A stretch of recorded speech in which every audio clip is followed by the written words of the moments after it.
ইসলামের প্রাথমিক যুগে তাফসীরে রুহুল মাআনি এবং তাফসীর ইবনে কাসিরের মধ্যে লেখে যে ইসলামের প্রাথমিক যুগে মাগরিব থেকে এশা পর্যন্ত এই সময়টুকু শুধুমাত্র খাবার দাবার খাওয়ার অনুমতি ছিল।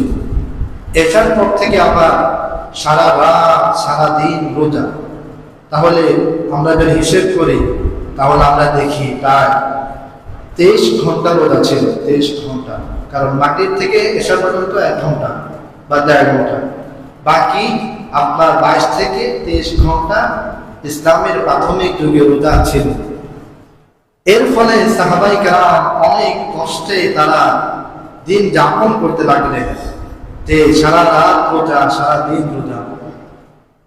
সাহাবায়ে কেরাম ক্লান্ত হয়ে যাচ্ছেন। তাফসীর ইবনে কাসিরের মধ্যে লেখে আল্লাহর নবীর একজন সাহাবী হযরতে কায়েস ইবনে সিরমা, উনি খেতে খামারে কাজ করতেন সবসময়। খেতে খামারে কাজ করতে করতে তিনি ক্লান্ত হয়ে গেলেন। ক্লান্ত হয়ে কায়েস ইবনে সিরমা বাড়িতে আসলেন মাগরিবের সময়। বাড়িতে এসে দেখে ইফতারি কোনো আইটেম নেই, ইফতারি করার মতো কোনো কিছুই নেই। তিনি তার স্ত্রীকে বললেন যে ইফতারি করার মতো কিছুই কি ঘরে নেই? স্ত্রী জবাব দিল যে ঘরে ইফতারির মতো কোনো কিছুই নেই। তখন তিনি সারাদিন খেতে খামারে কাজ করার কারণে একটু বিশ্রাম করলেন, সাথে সাথে ঘুমিয়ে পড়লেন। ঘুম থেকে উঠার পর দেখে এশারের ওয়াক্ত হয়ে গেছে। তখন তার স্ত্রী তার জন্য একটু খাবার বানিয়ে নিয়ে আসলেন ইফতার করার জন্য। এশারের ওয়াক্ত যেহেতু হয়ে গেছে, এখন আর খাওয়া যাবে না, তখনকার নিয়ম অনুযায়ী। তখন তিনি আর খাইলেন না, না খেয়ে সারা রাত রোজা রাখলেন, সারাদিন রোজা রাখলেন। সারাদিন যখন তিনি রোজা রাখলেন,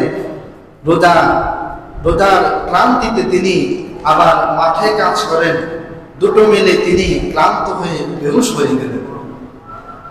বেহুশ হয়ে তিনি আল্লাহর নবীর দরবারে আসলেন, ইয়া রাসূলুল্লাহ, ইয়া হাবিবাল্লাহ, রোজা রেখে তো আর পারছি না, রাতেও রোজা দিনেও রোজা, আমি ক্লান্ত হয়ে যাচ্ছি, বেহুশ হয়ে গেলাম। এইভাবে আরো অনেক সাহাবী আল্লাহর নবীর কাছে এসে বলতে লাগলেন যে রাতে দিনে রোজা রেখে আমরা আর পারছি না। তখনই মহান রব্বুল আলামিন আয়াত নাযিল করলেন। আয়াত নাযিল করে পৃথিবীর সব মানুষের জন্য রোজাকে শিথিল করে দিলেন, যে এখন থেকে দিনে রোজা হবে, রাতে ইফতার, রাতে খাবার দাবার হবে, রাতে সাহরি হবে, রাতে আর কোনো রোজা নেই। তখন থেকেই দিনে রোজা চালু হয়েছে, রাতের রোজা বন্ধ হয়েছে।